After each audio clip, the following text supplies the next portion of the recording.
Určite sa tešíme na KHL, Poprad je hokejové mesto a ja pevne verím, že sa na ňo tešia aj všetci fanúšikovia nielen z Popradu, ale z celého Slovenska. Naša spoločnosť má ambíciu postarať sa o všetkých hráčov a kluby, ktoré budú prichádzať zmerať si sily z HC Lev, pretože u nás nájdú dôstojné zázemie nielen pre pobyt, ale takisto pre regeneráciu a všetky potrebné služby, ktoré potrebujú na to, aby mohli hokej hrať. A ja pevne verím, že aj fanúšikovia si k nám nájdu cestu a budú mať možnosť vyskúšať si naše služby.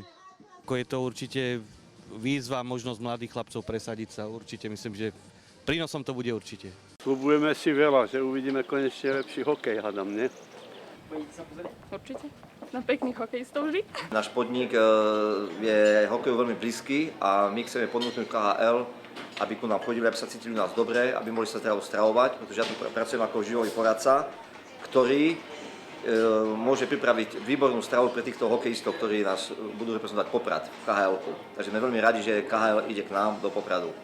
Určitě mě to láká se podívat, protože to bude zajímavá životní zkušenost. Pevne verím, že KHL privezie do Popradu kvalitný hokej, taký kvalitný, ako sú výrobky našej slovenskej zeme, ktoré sa predávajú na námestí v Poprade. A námestie v Poprade konečne už je turistickým ruchom. Ja si myslím, že to doniesie nejakú kvalitku, aj sledovanosť sa zvýši. Myslím si, že to je celkom dobrý nápad. Zvýši sa kvalita hokeju a prídu tam turisti.